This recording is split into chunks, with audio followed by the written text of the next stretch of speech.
As they come on stage, just give them a nice big round of applause, make them feel welcome. This first guy comes to us from San Francisco. Would you please welcome Damon Ferguson, everybody? Damon Ferguson.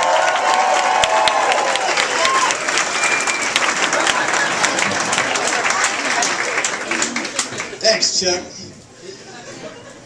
I don't like doctors. Because I think they're too cocky for somebody that works in the service industry. Seriously, if your mechanic or a waitress wanted to stick their hand up your ass once a year just to look around, you'd say no, right?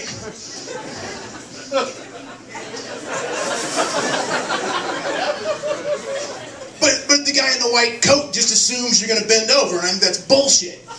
Your doctor is your employee. You should treat him like your employee. That's why whenever I go to my doctor's office, yeah, he sees me naked. He sees me naked every time because I make him look. That's right, every time I walk into my doctor's office, I'm like, hey, doc, look at my nuts.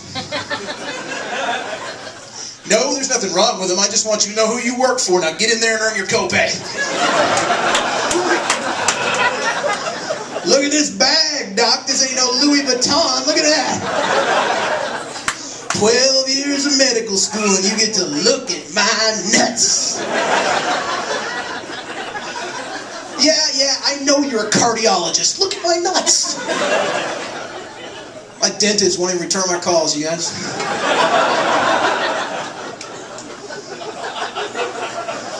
I spent a lot of time pissed off at Lance Armstrong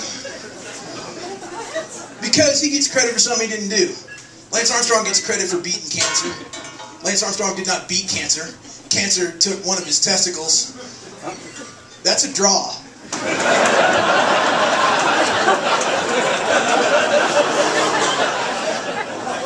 If I was to rip one of your nuts off, dude, you wouldn't be making bracelets, would you?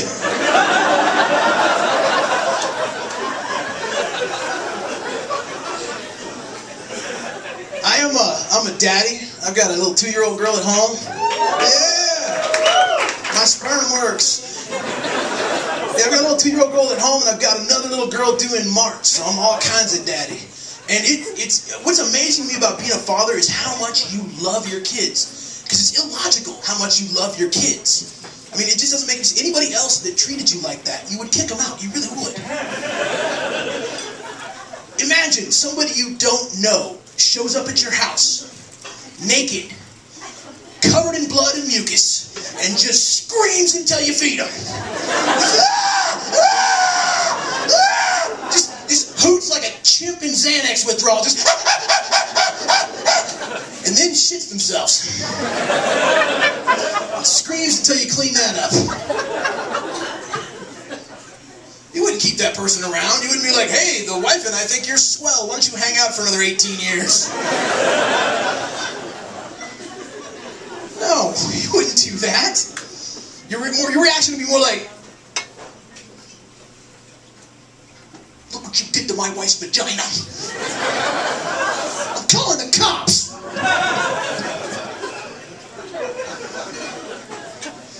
I think it's very cool that just 2 weeks after my little girl was born, this country elected a black politician to be president. That's awesome to me. It means that my little girl is growing up in a world that's better than the world that I grew up in. It means that we're coming together as a people, and we're uniting, and we're maturing. And I think that's awesome. But she better not bring one home.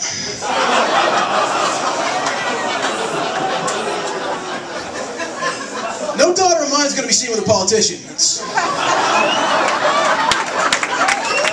That's a dirty trick, isn't it? I love that little girl, man. I spend a lot of time like hanging out with my daughter, and I like to watch TV with her. And we, of course, watch children's TV, and her favorite show is a show called Yo Gabba Gabba.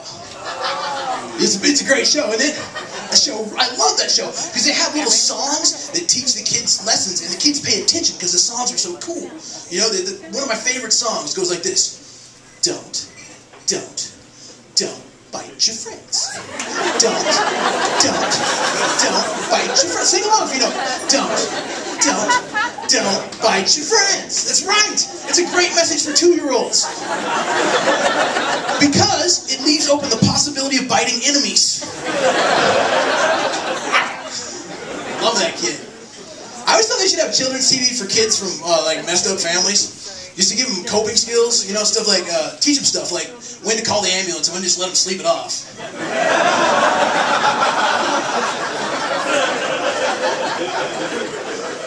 Today, kids, we're going to learn how to make a social worker buy us ice cream. And remember, when Dad is passed out, there's no need to shout. Just go through his wallet and take the cash out. I took my little girl to the zoo a couple weeks ago, and I'm standing in front of the chimp cage with her, and I'm holding her little hand, and I'm talking to her. I say, honey, those are chimps. Yeah, chimps. Yeah, chimps. That's right, they're chimps. Uh-huh. And sometimes, in captivity, they go crazy and eat people's faces. Yeah, they eat their faces. Their faces, wait, yeah, their noses and their faces. That's right. Some of you guys are thinking that's a little strong for a 2-year-old. But that's my job as a father, is to teach her, to give her information. And what I'm trying to teach, basically, there's only 3 things that I want my daughter to learn. If she learns these 3 things, I'll consider myself a success as a parent. Number 1, question everything. I don't care what it is. It can be dogma, it can be authority, whatever it is. It's not only your right, it is your sacred duty to question everything. Number 2, the only thing that you shouldn't question is that your daddy loves you. No matter what, your daddy loves you. You don't have to earn it. You can never lose it for any reason. Your daddy loves you. Number 3, chimps will eat your face. You guys have been a lot of fun. I'm David Ferguson. Thanks very much.